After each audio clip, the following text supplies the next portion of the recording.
আসসালামু আলাইকুম আপু। ওয়ালাইকুম আসসালাম। আচ্ছা আপু, এটা কি জানু মাস্টারের বাড়ি? জি, এটা জানু মাস্টারের বাড়ি আর আমি ওনারই মেয়ে। কিন্তু আপনি কে? আসলে আমি ওনার একজন ছাত্র। উনি কি বাসায় আছেন? না না না না, আব্বু তো বাসায় নাই, উনি বাজারে গিয়েছে বাজার করতে। আচ্ছা ঠিক আছে, উনি যেহেতু বাসায় নাই আমি চলে যাচ্ছি, এই ব্যাগটা রেখে যাচ্ছি, উনি আসলে দিয়েন।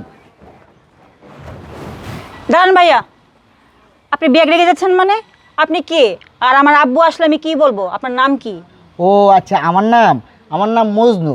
আপনি শুধু ওনার কাছে আমার নাম বললেন তাহলেই চিনবে। মারে নে, যা যা বলছিলি সব আনছি। অনেক দূর, ঠিক। এত দূর থেকে কি হেঁটে এসে যায়? ঠিক আছে বাবা। কোমরে ব্যথা এসে গেল। হ্যাঁ, এটা কি? বাবা, তোমার একজন ছাত্র আসছিল, উনি এই ব্যাগটা রেখে গেছে। কি?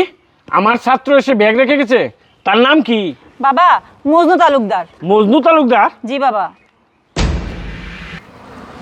মারে, আমার ছাত্র এসে আমার জন্য 1,00,000 টাকা রেখে গেল। কিসের জন্য রাখলো? বাবা, আমি তো বলতে পারবো না। কোন দিকে গেছে? ওসব কিছু বলতে পারি না আমি কোন বাবা। দিকে গেছে? লোকটা ওইদিকে গেছে বাবা। ওইদিকে? হ্যাঁ। দে দে দে।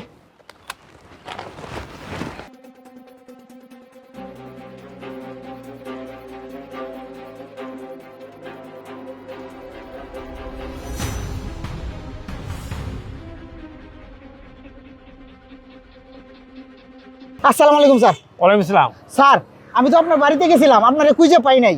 ও, তাহলে তুমি মজনু? জি স্যার, আমি মজনু। ও আচ্ছা, তাহলে তুমি মজনু। তুমি মনে হয় এই ব্যাগটা আমার বাড়িতে রেখে এসো? জি স্যার, এই ব্যাগটা আমি রেখে আইছি। কেন স্যার, কোনো সমস্যা? না মজনু, কোনো সমস্যা নয়। তুমি মনে হয় ভুলে এই ব্যাগের ভিতরে 1,00,000 টাকা রেখে আসছো। আমি এই টাকাটা দেওয়ার জন্য অনেক দূর থেকে দৌড়ে আসলাম তোমার কাছে। স্যার, আসলে আমি ভুল করে টাকাটা রেখে আসি নাই, আমি ইচ্ছা করিয়া ওই টাকাটা ব্যাগে রেখে আসছি। এই টাকাটা তুমি ইচ্ছে করে রেখে আসছো মানে? কিন্তু কেন?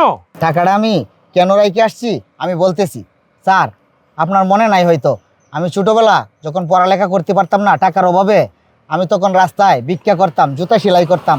কিন্তু আপনি আমারে ওই রাস্তা থেকে তুলে নিয়ে পড়ালেখা করাইছেন।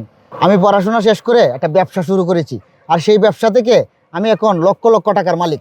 আর সেই ব্যবসা থেকে সামান্য কিছু টাকা আপনাকে দিলাম, আপনি সদরে গ্রহণ করবেন, আমি অনেক খুশি হব আমার টাকাটা যদি আপনি গ্রহণ করেন। স্যার, আমি তো অনেক চেষ্টা করছি আপনাকে আমার সাথে নিয়ে যাওয়ার জন্য, কিন্তু আপনি যান নাই। তাই আপনি যদি টাকাটা আজকে না রাখেন তাহলে আমি অনেক কষ্ট পাবো। আপনি এই টাকাটা গ্রহণ করেন, আমি অনেক খুশি হব। স্যার, টাকাটা যদি আপনি না রাখেন তাহলে আমি মনে করব আমার জীবনটা ব্যর্থ। না না না মজনু, তুমি ব্যর্থ না। আমি নিজেকে ব্যর্থ মনে করেছিলাম। আমার একমাত্র ছেলে, সেও কুপথে চলে গেল। আজ তোমাকে দেখে আমার গর্বে বুকটা ভরে গেল। আমার শিক্ষা তোমাদের কাছে কাজে লেগেছে। আমি ধন্য যে আমার ছাত্রগুলো আজকে সবাই প্রতিষ্ঠিত। আমি অনেক আনন্দিত হয়েছি মজনু। স্যার, আপনি আমার টাকাটা গ্রহণ করেছেন, আমি অনেক খুশি হয়েছি, কিন্তু আরেকটু খুশি হতাম আপনি যদি আমার সঙ্গে আমার বাসায় যাইতেন।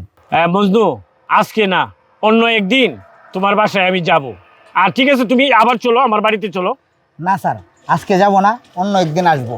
আপনি আমার বাসায় অবশ্যই যাবেন। আচ্ছা ঠিক আছে, দোয়া করি তোমার জন্য, তুমি আরো বড় হও, প্রতিষ্ঠিত হও। ঠিক আছে স্যার, জি। আসি। আসসালামু আলাইকুম। ওয়ালাইকুম আসসালাম।